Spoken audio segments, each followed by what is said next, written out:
충남교육청 유아교육원이 장애 유아를 위해 진행하고 있는 어울림 체험 활동이 호응을 얻고 있습니다. 그동안 홍성 본원에서만 진행했던 어울림 체험 활동을 올해부터는 북부와 남부 지역까지 확대했습니다. 엄마와 아들이 가족의 말하기를 주제로 함께 책을 펴내 눈길을 끌고 있습니다. 아이를 키우며 느낀 엄마의 이야기와 꿈을 실현시키기 위한 아들의 성장기를 한 권의 책으로 재탄생시킨 엄마와 아들을 만나봤습니다. 충남교육청 학생교육문화원에서 4.19 혁명 기념비 제막식이 열렸습니다. 기념비는 앞으로 학생들의 올바른 역사의식 함양을 위한 교육자료로 활용될 예정입니다.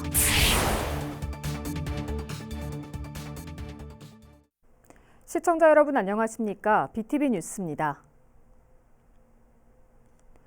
장애가 있는 아이들은 비장애 아이들보다 체험활동 기회가 적을 수밖에 없는데요. 충남교육청 유아교육원이 그동안 홍성 본원에서만 진행했던 어울림 체험활동을 북부와 남부 지역까지 확대해 좋은 반응을 얻고 있습니다. 보도에 김장섭 기자입니다. 갑자기 집안 바닥이 크게 흔들리자 유아들이 선생님과 함께 침착하게 책상 밑으로 피합니다. 흔들림이 멈춘 뒤에는 머리를 보호하면서 신속하게 탈출합니다. 지진이 났을 때 대처하는 방법을 배우는 겁니다. 대피할 때 머리를 보호할 수 있는 다양한 물건들이 있는데 어떤 것들이 있냐면 쿠션, 방석, 승강기 안전사고부터 소화기 사용법까지 일상생활에서 발생할 수 있는 안전사고에 대한 대처를 직접 체험을 통해 배워갑니다. 이제 어린이집에서 안전 체험하는데 한계가 있어서 이렇게 여기 북부체험관에 방문을 하게 됐는데 여기에서 오니까 소화기 같은 것도 직접 해서 불로 이렇게 할 수 있고 그래서 아이들에게 다양한 도움이 된 것 같고 좋은 기회였습니다. 장애 유아를 대상으로 충남교육청 유아교육원이 마련한 어울림 체험 활동입니다.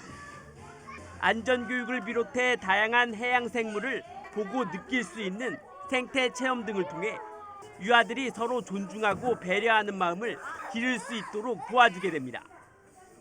특히 올해부터는 장애 유아들에게 더 많은 체험 기회를 제공하기 위해 아산 북부와 서천 남부 체험 교육원까지 체험 활동이 확대됐습니다. 체험은 모든 유아에게 열려 있으나 비장애 유아보다 장애 유아의 체험 접근에 어려움이 있어서 올해부터는 분원에서도 특별히 체험 기회를 확대하였고 한편 충남교육청 유아교육원은 장애 유아들을 위한 체험 활동 이외에도 다문화 유아들을 위한 체험 활동도 지원할 계획입니다.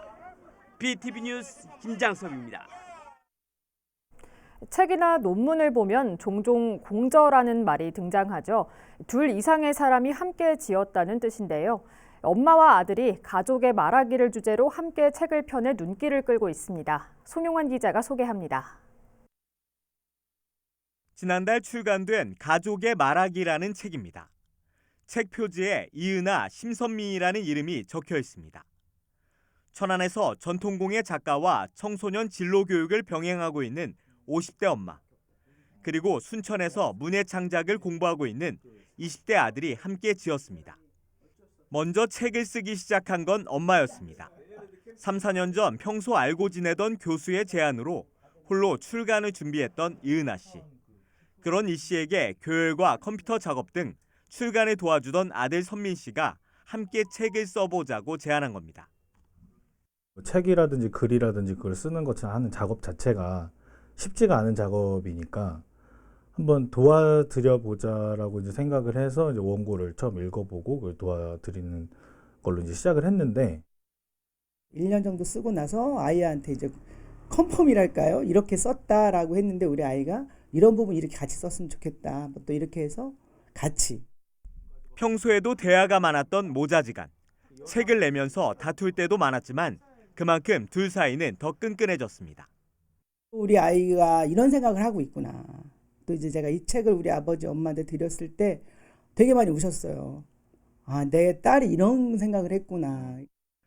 책에는 청소년 현장과 자신의 아이를 키우며 느낀 엄마의 이야기와 예체능계라는 평범하지 않은 직업군을 선택한 아들, 그 꿈을 실현하기 위해 또래 친구들이 겪은 성장기가 담겨 있습니다. 저희 나이대에서 쓴 건 없더라고요. 저희가 어떤 생각으로 가지고서 그거 부모님들한테 말씀을 드리거나 그 직업을 가지겠다고 말을 하는지 그런 거를 얘기를 하는 책들이 없어가지고. 두 저자는 이 책을 부모와 자식, 무엇보다 가족이 함께 읽기를 권했습니다. 제 친구들이나 그 주변 이제 사례를 써놓은 곳들이 있는데 그거를 부모님들이 좀 한번 읽어보셨으면 좋겠어요. 어떤 생각을 가지고 어떤 꿈을 가지겠다고 했을 때 당신이 어떤 말을 하냐에 따라서 아이들이 완전히 바뀔 수가 있다고. 가정이 행복했으면 좋겠다라는 거에서 한번 셋이 넷이 같이 읽고 소통하는 책이었으면 좋겠다. 이런 생각이 많이 들어요. BTV 뉴스 송용환입니다. 단국대 천안 캠퍼스가 정부 캠퍼스 혁신파크 사업 후보지로 선정됐습니다. 이에 따라 천안 캠퍼스 유휴부지 21,453제곱미터에는 536억 원이 투입돼 오는 2027년까지 도시 첨단 산업단지가 조성됩니다.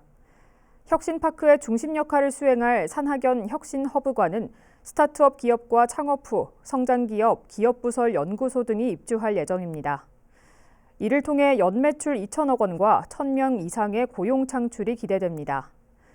이번 정부 공모에는 전국에서 17개 대학이 참여했으며 이 가운데 단국대와 부경대 두 곳이 선정됐습니다. 충남교육청 학생교육문화원에서 4.19 혁명 기념비 제막식이 열렸습니다. 기념비는 독재의 항거에 민주주의를 이루려는 학생들의 마음이 활활 타오르는 모습을 형상화했는데 4.19 혁명에 참가한 도내 11명의 열사를 기리기 위해 세워졌습니다. 교육청은 학생들의 올바른 역사의식 함양을 위한 교육자료로 활용할 계획입니다. 세종시 14번째 행정동인 어진동 주민센터가 개청식을 갖고 본격적인 업무에 들어갔습니다. 도담동에서 분리된 어진동 주민센터에는 2개 담당 11명의 직원이 배치됐으며 지난달 말 기준으로 5,294세대 11,053명의 시민이 거주하고 있습니다. 이로써 그동안 행정서비스 이용을 위해 도담동 주민센터를 찾아야 했던 지역 주민들의 불편이 해소될 것으로 기대됩니다. 어진동 복컴에는 오는 6월 작은 도서관이, 오는 10월에는 공동 육아 나눔터와 다함께 돌봄센터가 추가로 개관할 예정입니다. 세종시가 민원인의 폭언이나 폭행 등 비상 상황에 대비한 모의 훈련을 가졌습니다. 이번 훈련은 민원 담당 공무원과 경찰 등이 참여한 가운데 경찰서와 연계한 비상벨 호출, 청원경찰의 민원인 제압 등 비상 상황을 가정해 진행됐습니다. 한편 지난 12일 조치원읍 민원실에서 생계급여 신청에 불만을 품은 민원인이 흉기 난동을 벌이는 사건이 발생하면서 민원 공무원들의 안전보호 대책 필요성이 부각된 바 있습니다.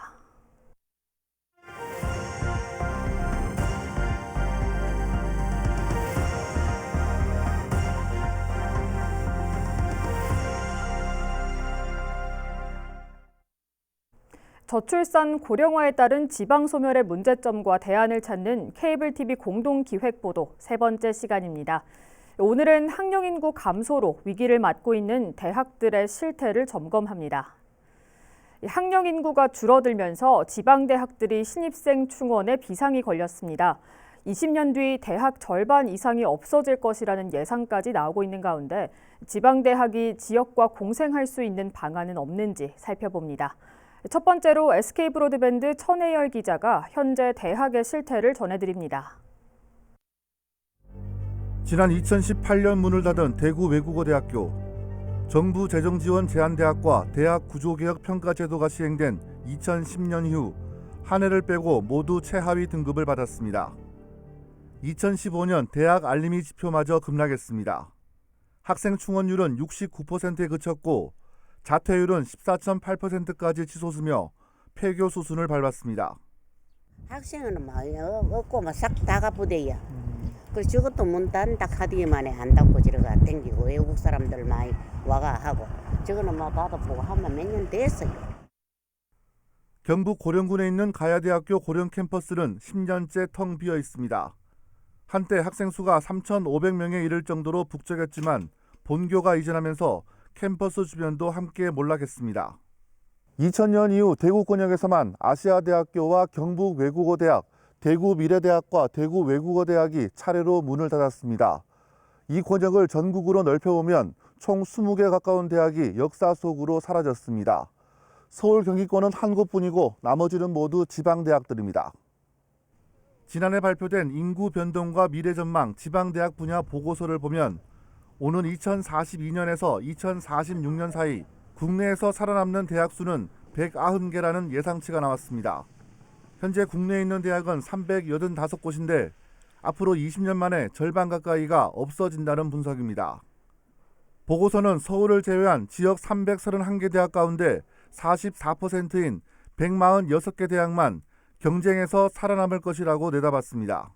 학령 인구가 줄어들면서 지금도 권역별 충원율은 크게 벌어지고 있습니다.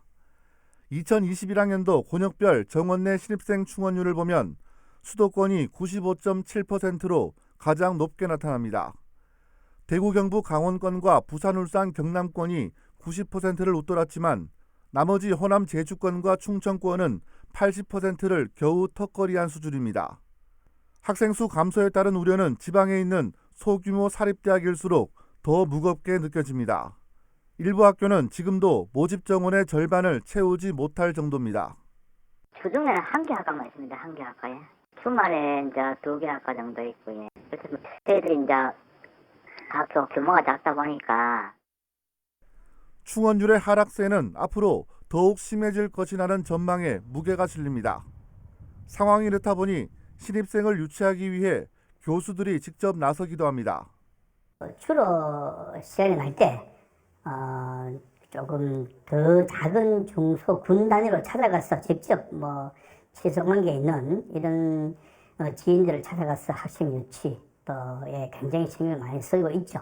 아시다시피 몇 년 전부터 오래전부터 아마 그런 일들은 많았을 겁니다. 사실 인구가 자연 감소하고 있는 마당에 학령 인구 감소로 인한 어려움은 어느 대학이나 마찬가지일 것입니다. 이런 위기를 기회로 삼고 어떻게 극복해 나가느냐가 관건입니다. 수많은 재정 지원 사업과 비교과 프로그램을 통해 양질의 교육을 유지하고 이러한 정책이 쉽게 흔들리지 않을 것이라는 신뢰감을 준다면 학생과 학부모 또는 학교 진학지도 교사들에게도 좋은 평가를 받을 수 있다고 보는 대학도 있습니다. 그러한 경쟁력을 갖기 위해서 우리 대학이 그동안에 조용히 수많은 구조 개혁을 했습니다. 유사학과 통폐합도 하고 학문 분야 간에 그 수요에 따른 정원 조정도 하고요. 그렇게 그런 수많은 작업들을 조용하게 그러면서도 선제적으로 했기 때문에 입학 업무에 있어서 효과가 좀 있었지 않는가 싶고요. 그런 노력은 지금도 지속하고 있습니다. 대학은 해당 지역과 함께 발전하기도 하고 함께 침체되기도 하는 운명 공동체입니다. 지방대학의 소멸은 지역 균형 발전에도 좋지 않은 영향을 미치는 만큼 지자체와 기업이 혁신 생태계를 구축하는 데 정부 차원의 적극적인 관심과 대책 마련이 필요합니다. BTV 뉴스 천혜열입니다. 이런 가운데 학령 인구 감소로 초중고 학교에 필요한 교사 정원까지 감소하면서 교육대학들의 어려움은 더욱 커지고 있습니다. 선생님이 되기 위해 진학한 교육대학교, 그곳에서 꿈을 키우는 학생들의 고민도 깊어지고 있습니다. HCN 송원종 기자가 취재했습니다. 2016년 서울에서 임용된 초등교사는 모두 922명, 2020년에 들어서는 300명대로 떨어지더니 올해 임용은 114명에 그쳤습니다. 임용 규모가 급격히 줄어들면서 교육대학교 학생들의 진로 고민도 깊어졌습니다. 졸업하고 초등교사가 아니면 갈 수 있는 거가 없어요. 근데 교대 TU는 그대로인데 임용고시 TU가 지금 반토막 절반이 이렇게 막 나고 있으니까 아무래도 힘들죠. 점점 재수생은 쌓여가고 적체가 심화되고 있는 것 같아요. 교사 임용이 줄어드는 원인은 학령 인구의 감소. 10년 전 50만 명을 넘겼던 서울의 초등학생 수는 지난해 약 39만 명까지 줄어들었습니다. 2025년과 2033년에는 한 학급에 속한 학생이 각각 18.7명과 11.4명 수준으로 떨어질 것으로 전망되기도 합니다. 학생 수에 비례해 교사 수도 줄어드는 게 자연스러워 보이지만 교육대학교 학생들은 이러한 교원 수급 제도에 문제를 제기합니다.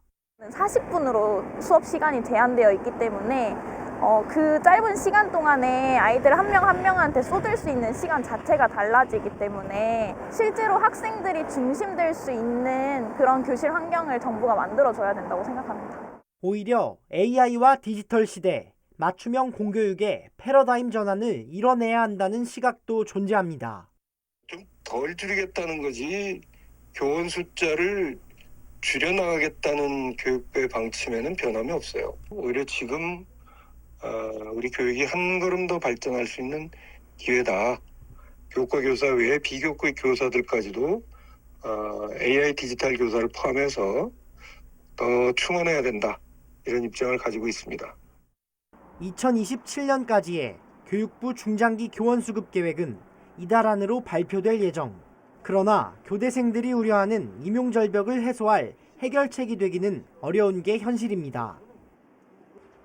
학령 인구 감소 시대, 임용절벽의 위기를 넘어 교육의 질적 향상을 끌어낼 수 있는 해법이 필요해 보입니다.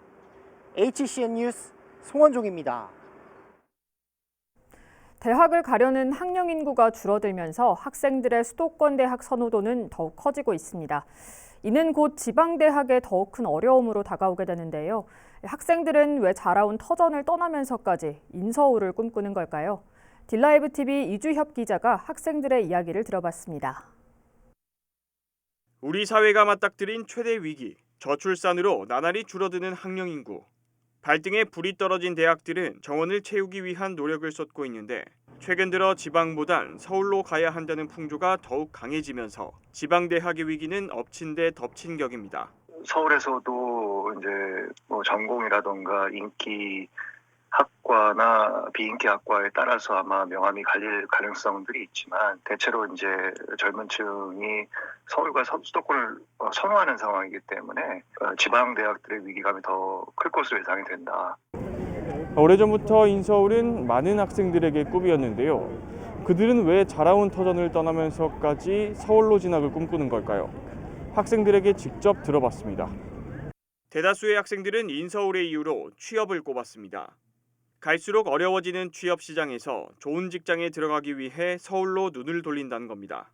취업률이 더 높다고 생각을 하고 다른 학과에서 학교를 옮기는 이유도 결국 미래에 좋은 직업을 가져야 돈을 많이 벌고 그러기 때문에 상위권 대학의 학습 환경이나 동문회 같은 인적 네트워크도 학생들에게 중요한 점입니다.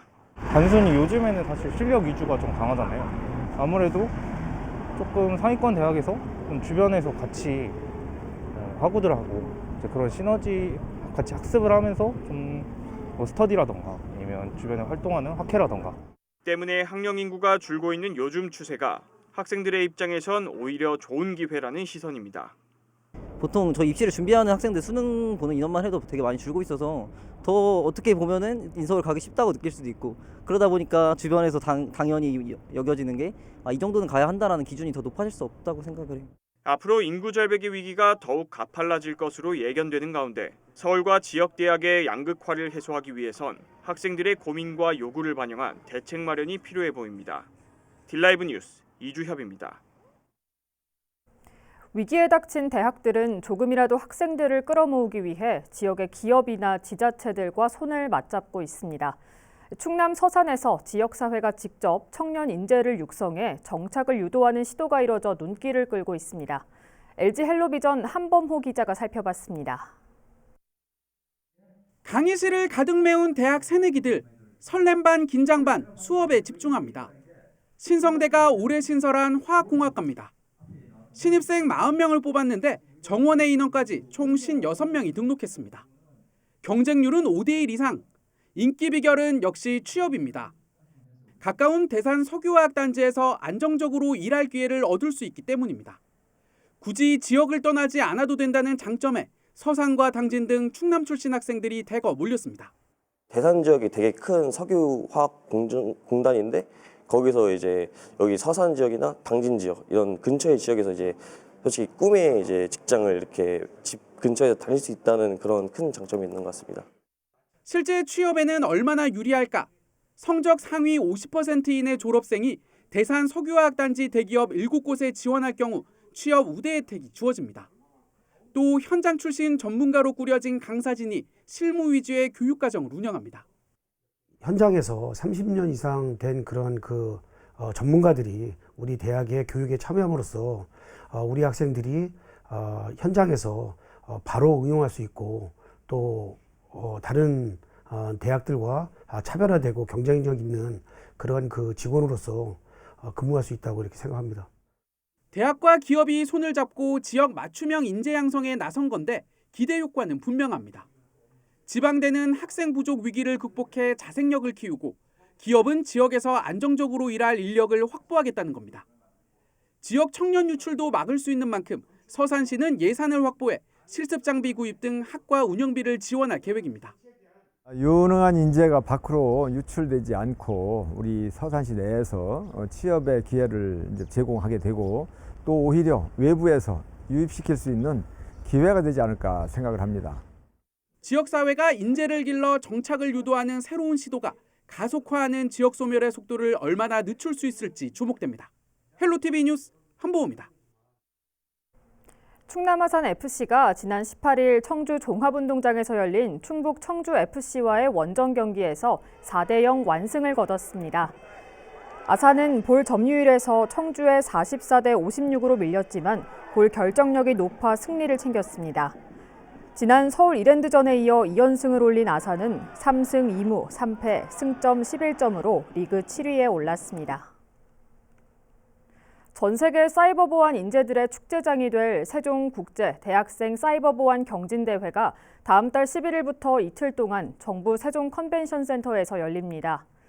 이 대회에는 지난달 예선을 거쳐 본선에 오른 한국과 미국 등 7개 나라 50개 팀 196명이 참가해 6,500만 원의 상금을 놓고 치열한 경쟁을 펼치게 됩니다. 아울러 경진대회와 함께 인공지능과 자율주행 등 최신 기술 동향을 살펴볼 수 있는 학술대회도 진행될 예정입니다. 천안 홍대용 과학관이 과학의 달을 맞아 오는 22일 다양한 체험 프로그램을 운영합니다. 주요 프로그램은 태양과 금성 관측, 스마트폰으로 태양 촬영하기, 별자리 배지 만들기 등입니다. 당일 오전 10시부터 오후 6시까지 진행되며 사전 예약 없이 방문하면 됩니다. 요 며칠 비가 오면서 쌀쌀해지나 싶더니 또 날이 개면서 초여름 더위를 느낄 수가 있었습니다. 그래도 일부 지역에서는 아직까지 일교차가 다소 크게 나타난다고 하니까요. 기온이 낮은 아침에는 얇은 겉옷 하나씩 챙기면 좋을 것 같습니다. 이상으로 BTV 뉴스를 마칩니다. 시청해주신 여러분 고맙습니다.